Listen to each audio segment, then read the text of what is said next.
fair?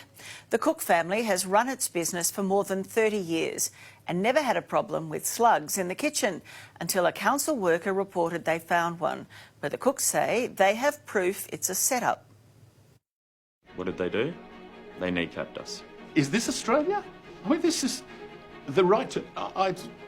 this seriously leaves me completely cold. I just don't trust the system anymore, and I don't trust the things I used to trust. Ben and Ian Cook say they've been framed by a dirty council. There's something really smelly here. This whole thing is a stitch-up. They're calling it a scandal of epic proportions, Sluggate. Tonight, the video evidence and the eyewitness accounts. It almost looks like it had wings and landed there. Ian and his son Ben have run iCook Foods for decades. The business started, over 30 years ago. My wife and I started. 15% of our workforce was actually disabled. We were about giving opportunities. They loved what they did, supplying healthy food to nursing homes and hospitals in Victoria.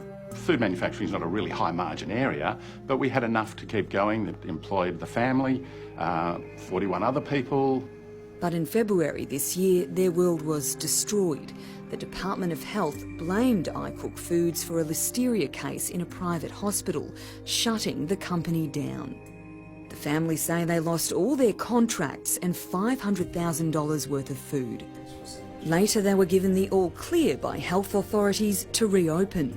We had swabs done on our facility, including slicers, bench tops, sinks and even drains, and none of them had listeria. While all this was going on, City of Greater Dandenong Council sent in one of its health inspectors, and this is where things get slimy. You see the inspector walk towards the corner of the company's industrial kitchen.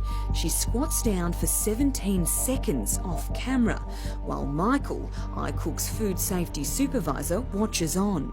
Did you wonder what is she doing down there? Yeah, I found it strange that she was there for so long. I'm hyper-vigilant and I could tell you literally every mark on this floor. Was there a slug there? No, there definitely wasn't. Would you swear on your life? Yes, I would. Council later hit the company with 96 charges. Their key piece of evidence, this slug. You look at it and go, come hell or high water, I'm going to tackle every angle of this, from body camera footage to reading through their statements that they made in court, to going through it all to defend myself, my actions of all of my staff, because I know we did the right thing.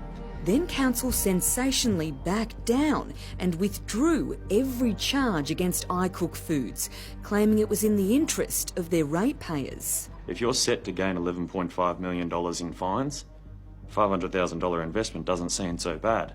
Yet they dropped all charges against my father. So why would Council want to kill off iCook Foods? Well, it just happens to partly own a rival business, Community Chef. They were absolutely losing money hand over fist. We were supporting real families with real jobs, with a real business that supported itself and wasn't a burden on the taxpayer. And the only way for them to end up as the last man standing was for this to happen. Ben and Ian Cook have become sleuths. They've got a team of former fraud squad detectives assisting them with their claim that evidence was cooked up in order to shut them down. Now the evidence has been presented to Victoria Police. Ian calls this the smoking gun, photo evidence Council gave him. This is the picture Michael took minutes later of the same slug. Spot the difference? Ian and Ben allege this piece of tissue has been photoshopped out. iCook Foods Administrator Leisha Hodges greeted the Council's health inspector the day of the discovery and claims she saw something odd. She's playing in her two little pockets on her top. And I thought, oh, that's a bit strange. And she had tissues in them. And I thought, well, why would a health inspector be walking around with tissues in their pocket? She came in alone, she'd never been to our factory, and she doesn't wear her body camera and miraculously finds a slug. She's in 4 other days. Every other day she wore her body camera. You did an inspection just 2 days before Council arrived, is that right? That's correct. Yep. And what did you find? Basically, we found nothing internally. In the amount of years I've been coming here, which is well over 15 years, we've never seen anything internally. Pest Inspector Alex Churga says the slug has him stumped. It was a fairly warm, hot day, so they're nocturnal primarily. They won't come out during the day unless it's sort of a bit damp or wet.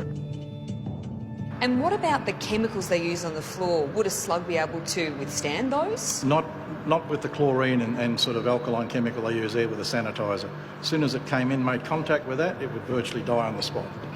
And where is the slug's telltale trail? There's no sign of it sliding in. The plot thickens. A separate Dandenong council worker claims she was pressured to fabricate evidence against iCook Foods. They are just bullies. I am absolutely disgusted about the behaviour. They went after iCook with such determination to shut them down. Victorian MP Fiona Patton has raised the slug mystery during question time in Parliament. What steps have you taken to address this scandal at the City of Greater Dandenong? She wants a full investigation of these allegations. We need to know how this happened, who knew about this, and what we can do to stop it. My mum and dad started this business. His name is Ian Cook. The food company we have is iCook Foods. It's his name. How do you think he's taken this? How do you think our family has taken this? The Cook family has this message for council. iCook Foods is coming for every person who has gone against us to try and kneecap us. We asked for a statement from the Greater Dandenong City Council, and we were surprised to also get a letter from the law firm it's hired. At what cost to the ratepayer, we wonder. Council refutes any claims by iCook Foods that it planted the slug in the kitchen and stands by its decision to bring charges against them. Council also claims the Victorian Ombudsman is satisfied with the procedures and processes it followed.